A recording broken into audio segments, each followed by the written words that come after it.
This is a basic guide to municipal operations. Municipalities operate much like a corporation. In fact, an Ontario municipality is a corporation with limited liabilities and other protections for their personnel. Instead of a board of directors, they have a council, generally consisting of a mayor, deputy mayor, and a number of councillors.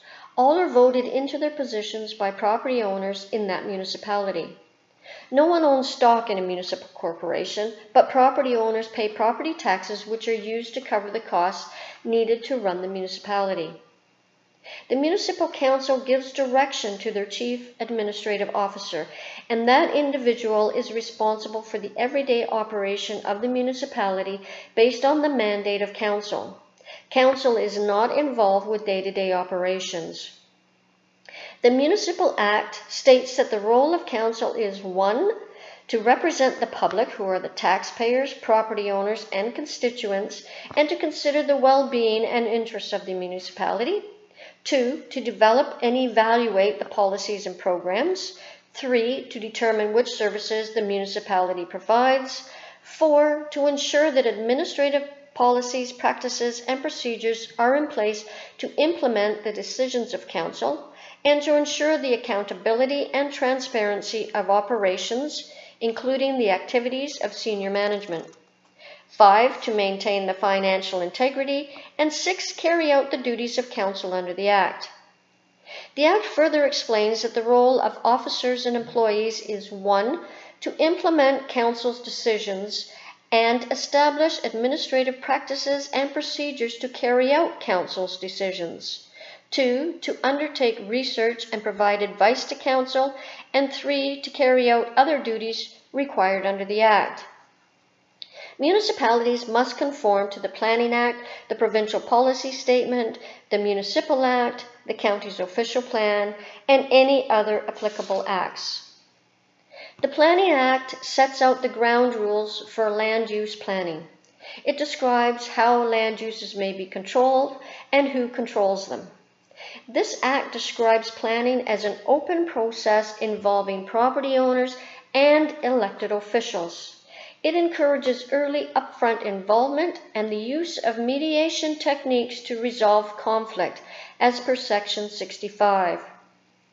The provincial policy promotes provincial interests such as protecting farmland, natural resources, and the environment, and promotes sustainable development. It does not specifically mandate hazards on private property. The Municipal Act governs municipal council not only in their role and the role of staff, but in all aspects of municipal operations. The county's official plan deals with broad land use planning issues that concern more than one local municipality. The county, also known as the upper tier municipality, has a council made up of designated members, usually the mayor from each of the lower tier municipalities. This means that any specific lower tier municipality only has one vote on the county council. Your mayor, who represents you, needs to have a strong voice. Because if the upper tier official plan is approved by that council, a lower tier municipality is required to conform, otherwise the upper tier can force conformity. An official plan is not an applicable law.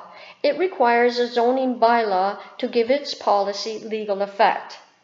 Comprehensive zoning bylaws are passed by lower tier municipal council members. And remember, their role is to represent the people in the municipality. Once a zoning bylaw is passed, it becomes the law, and the municipality must conform to those bylaws. A zoning bylaw is not retroactive. Any use that existed legally on the date a zoning bylaw was passed can continue, as per Section 34(9) of the Planning Act.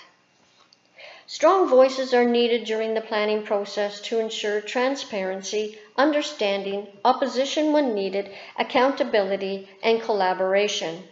It is every property owner's civic right and duty to participate in municipal affairs. Stand up for your rights and voice your opinion. Stay on top of changes planned in your community that may affect your property, one of your largest lifetime investments.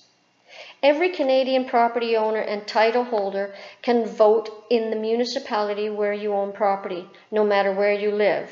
In other words, you can vote in more than one municipality.